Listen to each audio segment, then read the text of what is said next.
Ada yang itu pohon, bukan pohon itu ada. Jadi yang mensifati, siapa yang disifati, mana sifatnya dan siapa yang disifati? Sebenarnya ada yang disifati oleh pohon, bukan pohon disifati ada. Kalau saya tadi mengatakan pohon dibajui ada, bukan berarti disifati. Yani pohon ada itu pokoknya dan nafasnya. Ada itu nafas daripada pohon. Jadi jangan keliru ketika kita mengatakan, kalau kita ini kan lebih jelas pohonnya toh, seakan-akan pohon. Oh ada. Misalnya sudah berbuah enggak ya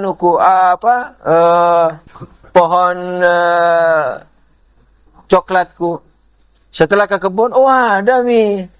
Apanya yang ada? Itu pohonnya, buahnya sudah ada. Buahnya sudah ada. Berarti ada itu kan berita, sifat, aksiden. Dari apa? Dari buah.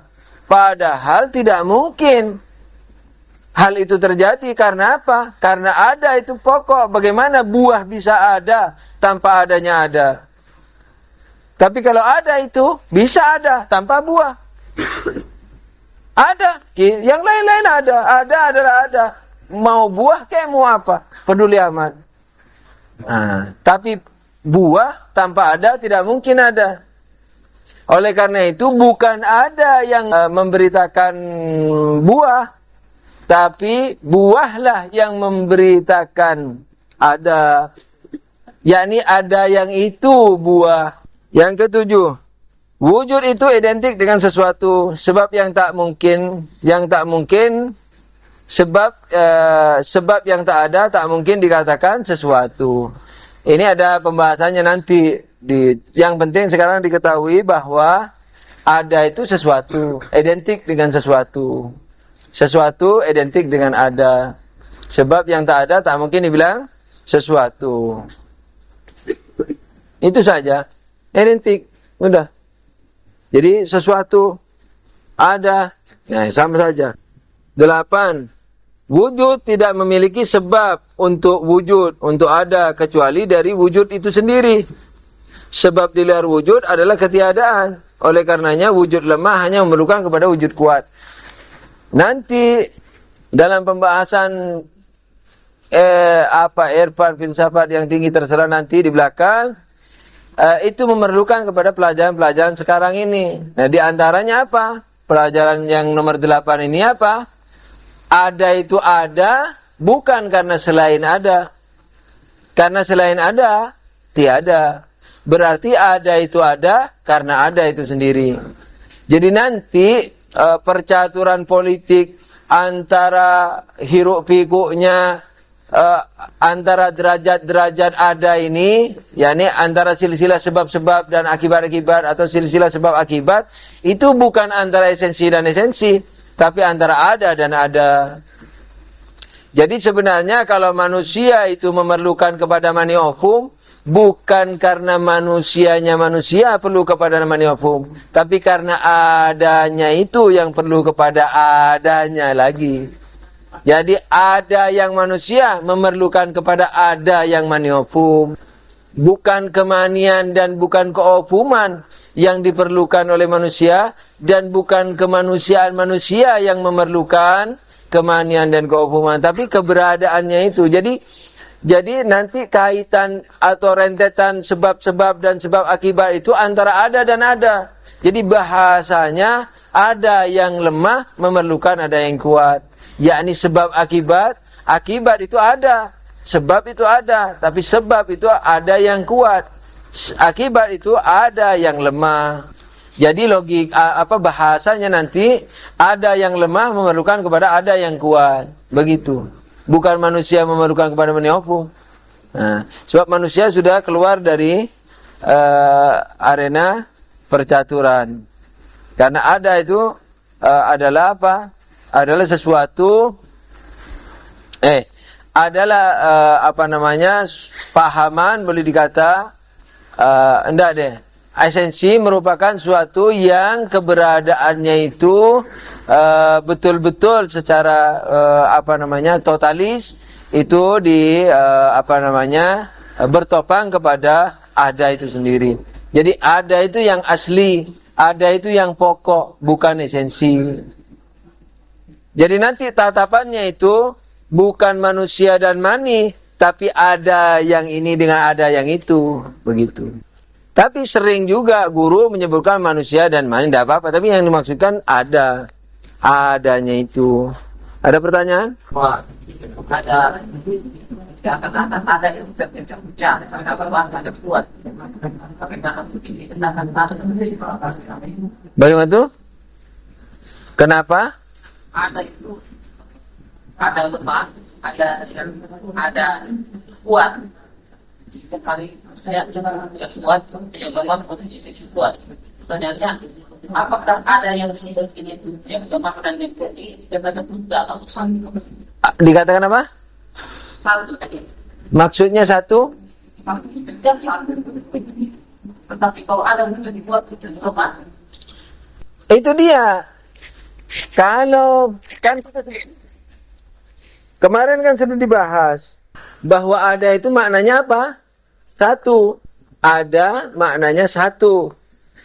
Kemudian ada yang satu ini, yang maknanya satu ini, satu sama lain. Kaitannya yang mengaitkan itu bukan keesensiannya. Itu maksudnya pelajaran sekarang. Jadi terkaitnya keberadaan manusia dengan mani ofum itu bukan kemanusiaan manusia. Jadi manusianya manusia yang mengaitkan kepada mani ofum. Tidak. Adanya manusia itu yang terkait dengan adanya mani ofum. Jadi akan mengatakan mana yang terkait, mana yang dikait. Yang terkait itu adalah apa? Lemah. Yang mengait atau yang dikait itu yang kuat. Jadi sebab itu adalah yang kuat, kemudian akibat itu yang lemah. Jadi wujud itu memang satu, tetapi dalam satunya nanti ada pelajaran berikut, itu di dalam satu itu ada derajat-derajatnya. Seperti SD lah, sekolahnya satu, tapi di dalam ada 1, 2, kelas 1, 2, 3, 4 sampai 6. Begitu. Apakah itu tidak memberikan penanda tadi bahwa adanya apa? Apakah itu tadi bahasa adanya manusia? Apakah itu bukan menandakan ketergantungan? Mengadakan apa? Oh, dia tergantung dengan manfaatnya. Iya, mengadakan apa? Iya itu. Kenapa? Jadi misalnya bahwa adanya manusia yang tergantung pada adanya apa? Yang mani ofu. Ada yang manusia tergantung kepada ada yang mani ofu. Pertanyaannya? Dia tergantung. Iya memang tergantung. Karena akibat selalu tergantung pada sebabnya. Tapi jangan lupa bahwa sebab itu masih dibagi bermacam-macam. Selama itu materi, maka sebab itu tidak mungkin menjadi sebab apa? Pemberi. Dia hanya sebab penyiap. Nanti akan dibahas lagi bahwa sebab itu masih dibagi-bagi lagi. Sebab hakiki, tapi sebab penyiap lain dengan sebab pemberi. Ketergantungan kepada sebab penyiap, ketergantungan pandainya kita kepada penjelasan seorang guru itu tidak sama dengan ketergantungan kita pada Tuhan. Karena ketika kita mendengar ucapan guru itu sekedar menyiapkan, bukan memberi ilmu gurunya. Dan berpikir Anda juga tidak akan melahirkan ilmu, tapi mendatangkan ilmu. Dari siapa? Dari malaikat. Malaikat itu pun bukan sebab hakiki, karena dia adalah akibat. Nah, jadi sebab hakikinya siapa? Tuhan. Yakni berita itu timbul dari subjek. Timbulnya predikat dari subjek ini bisa berupa aksidental, bisa berupa substansial. Tapi kalau aksidental gampang, karena ada zat dulu baru sifat, ada substansi dulu baru aksiden. Seperti gula dulu baru manis, kapur dulu baru putih. Sekalipun dari sisi zaman bersamaan antara putih dan kapur, tapi dari sisi martabat, tingkatan, maka substansi dulu, zat dulu, baru sifat, baru aksiden. Tidak mungkin ada putih nih, tapi tidak ada kapurnya, tidak ada kapasnya, dan seterusnya. Oleh karena itu, predikat ini timbul dari substansi. Nah, yang pertama bisa aksiden itu. Nah, kadang-kadang juga zat substansial, bukan aksidental. Loh, kalau substansial, masa subjek mendahului apa? Predikat. Terima kasih. Masa subjek mendahului predikat. So, yakni ketika dikatakan bahwa misalnya manusia binatang rasional, sementara binatang rasional itu merupakan zat-zat atau substansinya daripada kesubstansian manusia, itu bukan subjek ada duluan, malah predikat yang ada duluan. Mana yang lebih dulu, manusia atau kebinatangan manusia? Mana lebih dulu? Hah? Manusia atau kerasionalan manusia? Mana lebih dulu? Mana lebih dulu? Hah? Mana lebih dulu, manusia dan kebinatangan manusia?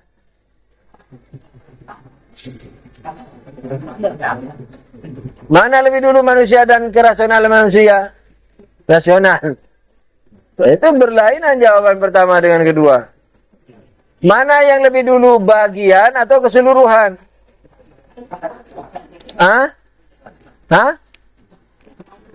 Keseluruhan lebih dulu.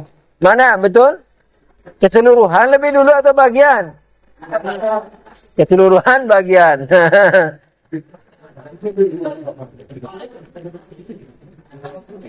Ini juga. Lebih dulu bagian, Kanjeng. Keseluruhan itu kan timbul dari unsur-unsurnya. Walaupun dulu mendahului di sini bukan waktu. Hidrogen tidak mendahului air dari sisi waktu. Ada air, ada hidrogen. Ada oksigen. Tapi unsur selalu mendahului keseluruhannya. Begitu. Ya? Unsur-unsur bagian juga begitu. Unsur-unsur ya bagian-bagian itu. Bagian-bagian baru keseluruhan. Unsur-unsur baru keseluruhan. Begitu. Tidak mungkin rumah dulu baru jendela. Nah, jendela apa sekarang dikumpulin jadi rumah. Gitu, Mi. Itu kalau produksi gampang dipahami, tapi kalau natural tidak gampang. Seperti air. Allah dalam mencipta air tidak mencampur dulu, tidak membuat dulu hidrogen, oksigen, kemudian dicampur jadi dua, tidak. Langsung kun fayakun. Tidak, Mi. Jadi malaikat pengurus air yang mencipta itu air. Nah, ketika diurai, air itu oksigen, hidrogen. Akan mengatakan sebagiannya pasti lebih dahulu dari keseluruhannya. Tanpa bagian tidak mungkin ada keseluruhan. Nah, oleh karena itu, tapi ada keseluruhan. Apa namanya? Jadi ada bagian, belum tentu ada keseluruhan. Tapi ada keseluruhan, sudah tentu ada bagian. Oleh karena itu, siapa yang tergantung? Siapa yang digantung? Yang digantungi. Ada bagian, belum tentu ada keseluruhan. Ada keseluruhan, sudah tentu ada bagian. Mana yang digantungi? Bagian yang digantungi. Karena ketika ada bagian, belum tentu ada keseluruhan. Nah, jadi keseluruhan sangat tergantung kepada seluruh bagian-bagiannya. Yo. Ada pertanyaan yang produksi ini. Kalau produksi, memang bisa diobok-obok, tidak ada masalah. Yang natural, yang dimaksudkan filsafat. Tapi sebagai pendekat saja. Anyway, sekarang ada pertanyaan yang produksi. Misalnya kamar dengan jendela itu, kamar dengan rumah dengan bagian-bagiannya, lebih dahulu bagian-bagiannya. Dibuat jendela dulu, dibuat pintu dulu, baru setelah itu dibuat rumah. Sekarang bagaimana kalau dibuat rumah, tapi tidak ada jendelanya? Baru setelah itu dibuat jendela. Mana yang lebih dulu? Rumah atau jendela? Mana lebih dulu? Rumah. Itu perbandingannya rumah dengan jendela. Tapi yang kita mau bandingkan sekarang, rumah yang sudah berubah dengan jendela. Yani rumah berjendela dengan jendelanya. Mana lebih dulu? Kita ini mau membandingkan rumah yang tidak berjendela dengan jendela. Ya lebih dulu rumahnya. Tidak ada urusan orang rumah tidak berjendela. Sekarang ketika berjendela, berarti rumah berjendela. Rumah berjendela dengan jendelanya. Mana lebih dulu? Lebih dulu jendelanya. Tidak mungkin kalau ada jendelanya, ada rumah berjendela. Jadi membandingkan juga harus begitu nih. Harus disesuaikan. Jadi yang mau kita bandingkan bukan rumah dengan jendela, sementara rumahnya nggak ada jendela. Aku lebih dulu rumahku daripada genteng. Habis dicor semua. Coba rumah bergenteng dengan gentengnya, pasti lebih dulu gentengnya dari rumahnya. Anyway, dengan demikian maka bagian sudah tentu apa? Saya tidak ingat loh ya, saya ini tidak pernah mendapat pertanyaan seperti itu. Tapi mengapa seperti mudah menjawab? Padahal tadi saya masih mikir itu. Waktu itu, kadang-kadang saya minum dulu. Padahal masih mikir itu. Kenapa mudah? Nah, karena membiasakan diri bersistematika. Jadi tidak gampang. Jadi duduk perkaranya itu didudukkan secara benar. Jangan hanya asal sama rumah dengan rumah. Dan kok bisa ya? Kan sepintas lebih dulu rumahnya itu. Baru dibuat jendelanya. Itu kalau rumah dengan jendela. Tapi kalau rumah berjendela dengan jendela, nah lain perkara. Begitu. Yo. Awalan. Pertanyaannya adalah bagaimana kalau rumahnya itu 10 tahun? Saya tambahin 10 tahun lagi 20 tahun. Tanpa jendela. Lebih dulu mana dengan jendela? Tidak ada perbandingannya mana. Rumah itu tidak bisa dibandingkan dengan jendela. Orang tidak ada jendelanya. Rumah saya ini lebih dulu. Lebih dulu dari apa? Tidak ada. Orang tidak ada. Dan kita ini, jendela dan rumah itu sebagai contoh dari sebagian dan keseluruhan. Mana lebih dulu bagiannya atau keseluruhannya? Sekarang rumah yang berdiri 20 tahun tanpa jendela, ini keseluruhannya ya rumah. Yang tidak pakai jendela. Berarti bagiannya mana? Ya pintu, ya genteng, ya lantai. Tanpa jendela loh. Nah itu bagian-bagiannya. Ini tidak mendahului dari jendela. Karena tidak ada jendelanya. Artinya jendela itu bukan bagian daripadanya. Kita ini kan mau mempertandingkan seluruh dengan bagian. Bukan seluruhnya dengan benda asing. Kita tidak mau membandingkan rumah dengan pohon apel. Lebih duluan rumah dari pohon apel. Apa hubungannya? Rumah dengan jendela yang masih di pabrik. Tidak ada hubungannya. Nah, rumahnya sudah utuh. Jendelanya di sana sendiri. Tidak ada hubungannya mana? Karena yang dimaksud jendela di sini, jendela yang merupakan bagian dari rumah, bukan asal nama jendela. Jadi kalau saya sebut jendela itu karena umumnya rumah berjendela, jadi sebut bagiannya. Begitu. Jadi rumah itu tidak berversus dengan jendela, sebagaimana jendela, tapi berversus dengan jendela, kalau jendela itu merupakan bagian daripada rumah. Karena versusnya yang kita mau buat ini adalah sebagian dan keseluruhan. Oleh karena itu rumah lebih dulu dari apa? Tidak ada. Jendela tidak ada, tidak bisa diperbandingkan. Lebih dulu rumah daripada pohon. Lebih dulu rumah daripada jendela. Jendela di tempat sana, tidak ada masalah. Karena jendela itu bukan bagian daripada dirinya. Ketika jendela itu merupakan bagian daripada rumah, di situ ini diversuskan. Sekarang bagian dari rumah, jendelanya sudah ada. Berarti jendela bagian dari rumah. Mana lebih dulu rumah apa jendela? Jendela yang merupakan bagiannya. Berarti rumah yang berjendela. Bukan rumah yang tadi itu. Sebab rumah yang tadi sendiri. Tidak ada hubungannya dengan pohon apel, dengan pohon jambu, dengan jendela. Tidak ada hubungannya.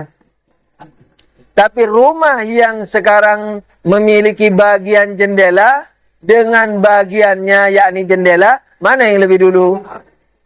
Nah, pasti jendelanya lebih dulu. Yakni ketika ada jendela, baru dikatakan rumah itu memiliki jendela atau memiliki bagian jendela. Gitu. Apakah karena tidak ada modal tidak dibuat jendela, atau karena memang tidak suka, atau karena memang penjara mau dibuat gelap segala macam, atau mau dibuat pengobatan, misalnya iya yang morfinis ditaruh situ, umpamanya sebagian di pesantren juga kadang-kadang buat atau mau buat sarang burung walet tidak ada jendelanya, apa saja.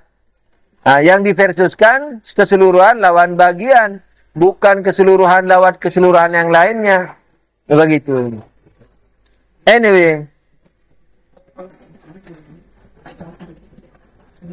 Nah, tiada yang mutlak ini tidak bisa dipredikasi dengan apapun. Karena apa? Karena predikasi itu timbul daripada karena masalah jendela jadi kemana-mana. Sekarang bagaimana? Kan tadi pertanyaan. Kalau predikatnya itu sifat atau aksiden, itu gampang memahami bahwa dia lebih dulu. Bahwa subjeknya lebih dulu dari aksidennya. Subjeknya lebih dulu dari predikatnya. Sekarang bagaimana kalau predikat itu uraian daripada subjeknya? Seperti binatang, seperti manusia adalah binatang rasional. Posisinya malah sebaliknya. Yakni apa? Yakni binatang duluan, rasional duluan, baru manusia. Begitu. Terus bagaimana jawabnya? Sebab predikat itu timbul dari sesuatu yang akan dipredikati tersebut. Oleh karena itu, yang bukan sesuatu tidak akan dapat dipredikati atau dikabari dengan sesuatu apapun.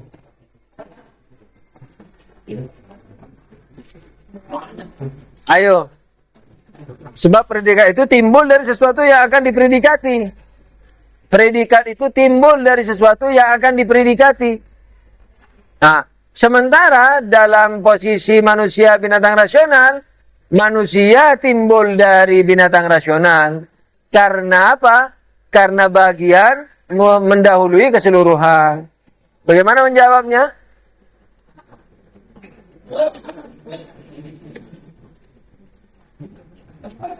Jawabnya bisa dikatakan misalnya, sekalipun dalam akal dikatakan bahwa bagian merupakan sesuatu yang harus lebih dulu dari subjeknya, dari keseluruhannya, yakni manusia.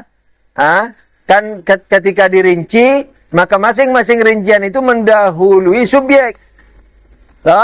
Tapi mendahului di sini bukan dari sisi zaman, tapi dari sisi apa? Dari sisi tingkatan atau martabat yang biasa kita bahas. Karena dari sisi tingkatan dan martabat, maka secara eksistensi keberadaannya bersamaan. Nah, itu satu. Jadi bisa saja rincian menjadi berita untuk globalnya, yakni binatang rasional, menjadi berita untuk globalnya, yakni manusia, atau globalnya menjadi predikat daripada rinciannya. Binatang rasional adalah manusia, tidak apa-apa.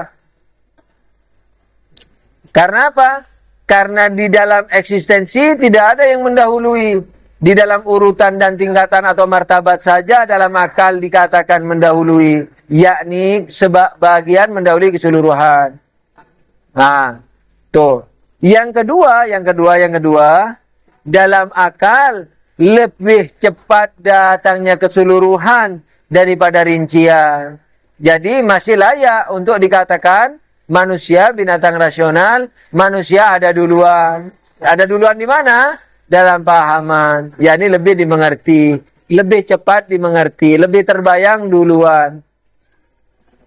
Gunung, pohon, kucing, anjing, kepiting, terenggiling, dan seterusnya. Gampang ini, Bah. Tapi coba ditanya, apa unsur-unsur zat atau substansinya kepiting? Nggak tahu sudah.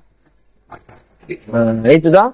Jadi lebih dulu subjek datang ke akal, kemudian rinciannya. Kira-kira itulah jawabannya.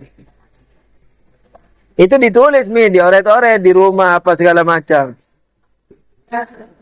Karena ini sketsa, jadi tidak dirinci. Saya dulu masih belajar, nah ini nggak tahu kitab ini yang ku pelajari dulu atau bukan. Nah, kayak begini nih. Nih, oret-oretannya. Tuh. Begitu. Kalau tidak ada oret-oretannya, tidak srek belajar. Nah, tuh. Nah. Begitu. Jadi, bisa diingat. Nah, nih. Lihat. Oh. Ya, begitu nih. Jadi, hilang nanti penjelasannya itu kalau tidak ditulis. Ada interupsi? Tidak ada. Teruskan nih. Pasal 12. Nah, mungkin ada yang bertanya, iseng. Kan dibilang, tiada mutlak, tidak bisa dipredikati dengan predikat apapun. Nah, perkataan ini sudah predikat. Kan Anda bilang, tiada mutlak, tidak bisa dipredikati. Loh, Anda sekarang sedang mempredikati. Dengan predikat, tidak bisa dipredikati. Bagaimana? Apalagi judulnya, tiada itu tidak memiliki predikat. Loh, ini judulnya, ini sudah predikat. Tiada itu predikat, tiada itu subjek, tidak memiliki predikat. Predikat. Nah. Apa? Bisa dijawab dengan dua. Satu, meniadakan predikat. Predikat itu adalah menetapkan sesuatu pada sesuatu. Itu predikat. Tetapi menolak sesuatu itu bukan predikat. Sekalipun secara umum masih dibilang predikat. Makanya predikat itu kan ada dua. Siapa yang tahu predikat ada dua? Hah? Bilang. Hah? Positif dan negatif. Aduh. Filsafat ini bukan hantu, Jawab saja saya nanya. Predikat itu kan ada dua. Dulu masih di logika Paing. Apa itu? Predikat positif dan predikat negatif. Di sana dulu dijelaskan bahwa predikat negatif itu sebenarnya bukan predikat, tapi menolak pemredikatan.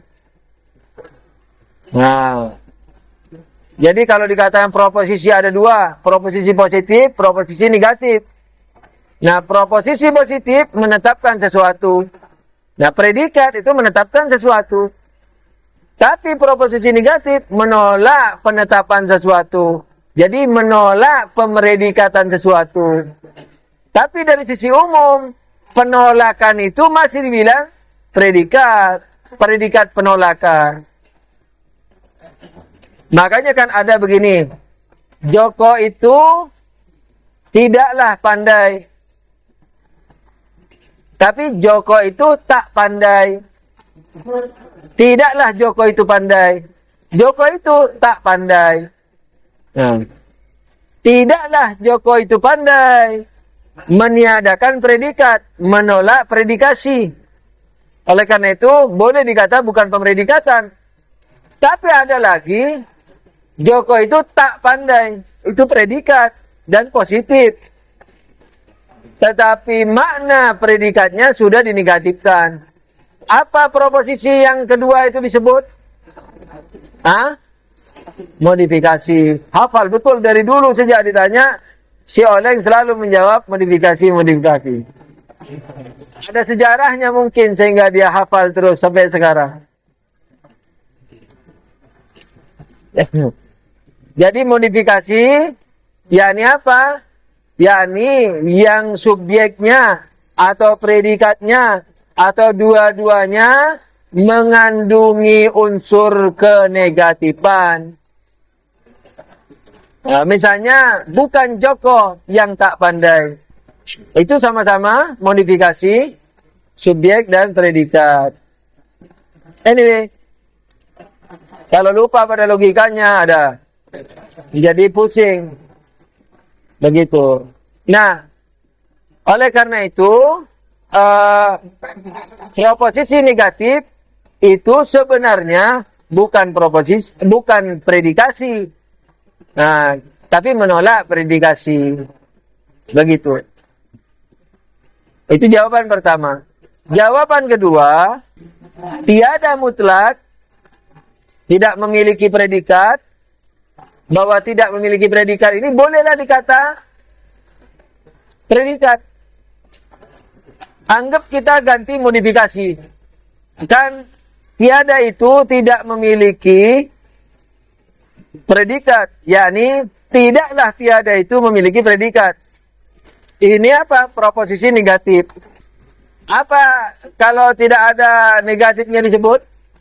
Proposisi ini disebut apa? Tidaklah tiada itu memiliki predikat. Disebut apa ini?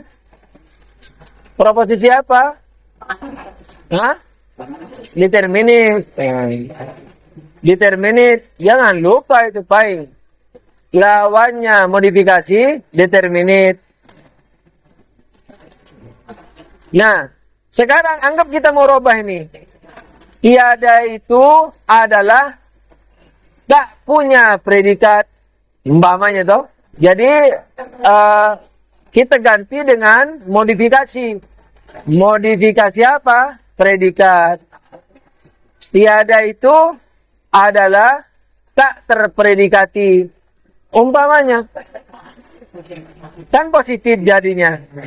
Jadi ada predikat di sini. Lalu apa jawabannya?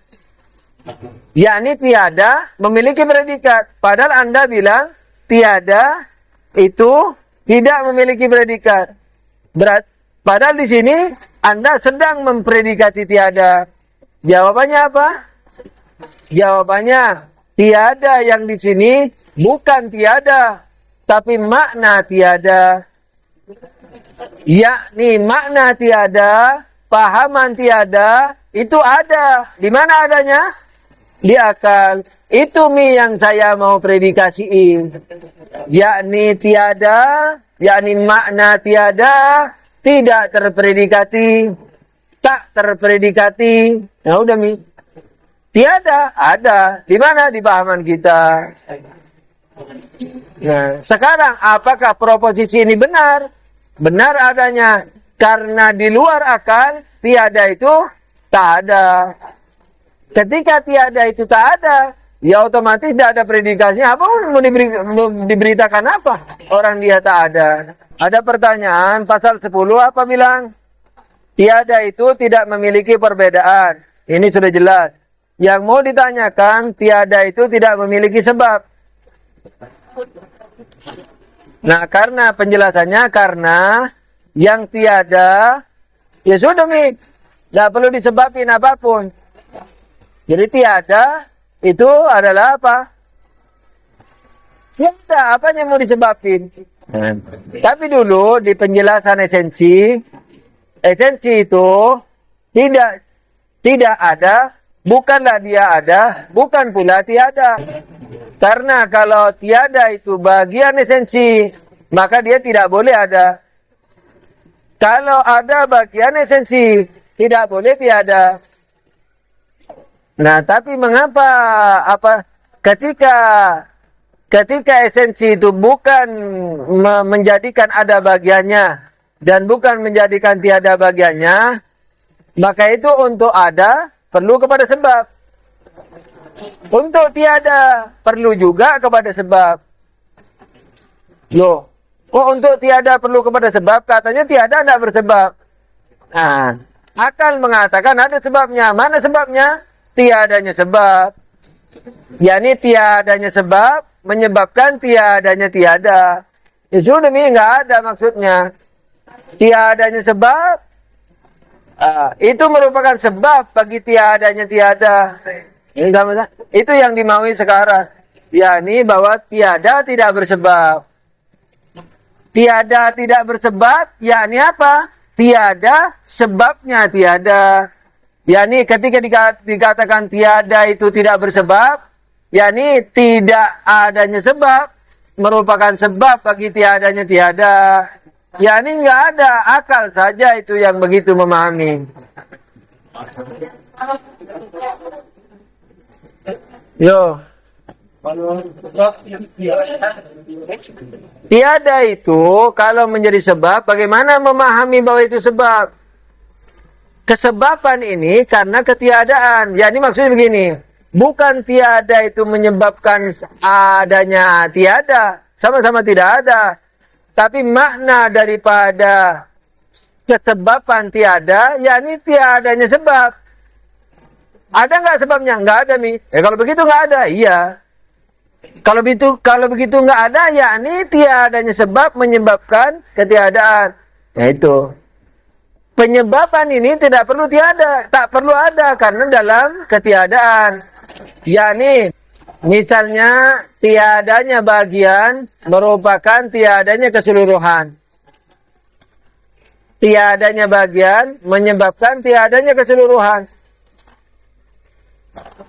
Jadi kalau tidak ada bagiannya, tidak ada keseluruhannya. Apakah itu penyebaban? Penyebaban itu hanya dipahami dalam akal. Yakni karena tidak ada sebabnya, sudah pasti. Karena tidak ada sebagiannya, maka keseluruhannya tidak ada. Jadi penyebaban itu hanya bisa diganti perkataannya dengan maka. Karena tidak ada sebabnya, maka tidak ada akibatnya. Jadi seakan-akan ketiadaan sebab itu mengakibatkan ketiadaan akibat. Gitu. Padahal tidak ada Yani tidak ada sebab, tidak ada pula juga akibat. Jadi kelaziman tiadanya sebab, tiadanya akibat. Kelaziman tiadanya sebagian, tiadanya keseluruhan. Begitu. Merupakan kelaziman saja, bukan dan kelaziman ini berarti kelaziman di antara sesama ada. Enggak, kelaziman pemahamannya, lazimnya pemahaman tiadanya sebab melazimkan tiadanya akibat. Oleh karena itu esensi kalau ingin tiada perlu kepada sebab. Akal itu mengatakan bukan di luar. Apa sebabnya? Tiadanya sebab. Jadi tiadanya sebab bagi esensi seperti gunung emas untuk ada menyebabkan gunung emas tidak ada. Tiadanya sebab gunung emas untuk ada menyebabkan ketiadaan apa? Gunung emas. Jadi sebab menyebab di sini hanya di dalam pahaman saja, bukan di luarnya, bukan di eksistensinya. Ada lagi pertanyaan? Kalau tidak ada, mau masuk pasal 12. Agak panjang. Tidak masuk, baru masuk sepasal. Tapi tidak apa-apa, asal dimengerti. Keluasannya itu juga dicatat. Begitu, tidak rugi. Biar satu pasal.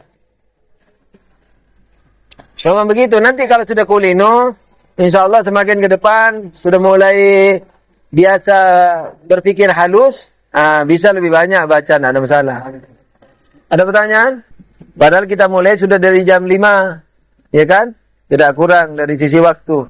Barangkali besok diulang lagi, saya baca secara cepat pasal 12. Yang telah tiada tidak bisa diulang. Ini penting sekali ini. Nanti di pelajaran ma'ad atau hari akhir ini penting. Sesuatu yang telah tiada tidak bisa diadakan lagi persis 100% seperti semula. Kenapa? Minimalnya 2. Yang dulu, yang sekarang. Sudah itu yang bedain. Tidak mungkin yang dulu itu, yang sekarang ini yang dulu itu. Kalau yang sekarang ini yang dulu, berarti yang dulu yang dulu. Ya tidak, ini yang sekarang. Berarti bukan yang dulu. Mirip yang dulu. Mobil ketika dirusak, daur ulang, kemudian dibuat lagi mobil. Ini bukan dibilang ini mobil yang dulu. Ini mobil sekarang. Dari mobil yang dulu. Ini penting sekali. Nanti di bab ma'ad, kalau orang nanti kehidupannya materi, digebukin sama Tuhan, adil tidak. Sebab badannya ini bukan badan yang dulu. Badan yang dulu, tidak bisa. Kenapa kau bilang badan sekarang? Kenapa kau bilang badan setelah hari akhirat? Mestinya jangan bilang badan setelah akhirat, badan sebelum akhirat. Nah, padahal sekarang setelah akhirat. Sebab satu, kalau sesuatu yang telah tiada itu diadakan lagi secara persis, maka satu keberadaan berada dalam dua zaman. Persis. Saya di sini, saya di situ. Saya sekarang, saya setelah kiamat. Persis sama. Berarti saya ada di dua tempat. Sementara saya satu. Tidak mungkin. Saya yang sekarang ini persis dengan apa yang nanti akan dialami, apa yang akan dibangkitkan pada hari kiamat. Persis. Kalau tidak persis, aniaya kalau dibuka, kasihan. Kalau dibilang persis, supaya tidak aniaya kalau digebukin, tidak mungkin. Karena saya berarti ada di dua tempat. Padahal saya satu. Satu adalah satu. Tidak mungkin dua, kontradiksi. Dua, kalau pengulangan secara persis itu dibolehkan, maka ma'ad itu sama dengan permulaan. Dan ini adalah mustahil. Hari akhirat nanti persis sebagaimana di dunia. Oh? Berarti ya, akhirat itu permulaan. Sekarang ini kan permulaan. yakni hari amal. Permulaan dilahirkan apa segala macam. Ini permulaan nih. Mati, kiamat, dihidupkan lagi persis seperti ini. Berarti yang sekarang ini apa? Permulaan. Berarti itu juga permulaan. Padahal itu kebangkitan, bukan permulaan. Ketika kau bilang kebangkitan, sudah bukan permulaan. Ketika kau bilang bukan permulaan, sudah bukan yang dulu lagi. Kalau sudah bukan yang dulu lagi, digebuki. Zalim, aniaya. Terus bagaimana? Ya nanti dicari di penyelesaiannya di bab ma'ad. Yang ketiga, kalau pengulangan itu dibolehkan, maka dari awal bisa diwujudkan wujud lain yang persis. Hal ini adalah mustahil. Jadi saya di sini, saya di situ. Persis sama. Itu pun tidak bisa. Biar persis saya di situ. Sebab saya di sini, saya di situ, itu sudah lain. Tempatnya, volumenya, posisinya. Sini, situ. Itu mirip saja, Mi. Hai, halo. Nah, mirip. Bukan persis. Sebab kalau persis di sini, satu. Persis segala-galanya. Satu. Makanya ketika dalam logika dulu apa? Yang mirip tidak pernah bersatu. Sebab mirip. Bukan persis. Kalau persis satu. Tapi kalau dua, tidak bisa persis. Maksimal mirip. Nah, mirip berarti dua. Dua berarti bukan satu. Alhamdulillah Rabbil Alamin. Allahumma sholli ala Muhammadin wa ali tahirin. Ya Allah, ya Tuhan kami, ampunkanlah dosa-dosa kami yang banyak dengan ampunanmu yang lebih besar. Terimalah amal bakti kami yang sedikit dan kotor dengan pahalamu yang tidak terbatas. Ya Allah, ya Tuhan kami, kurangkanlah beban kami, yaitu beban-beban yang tidak mampu kami laksanakan. Dan kalau mampu, maka janganlah sekali-kali Engkau bosan menemani kami.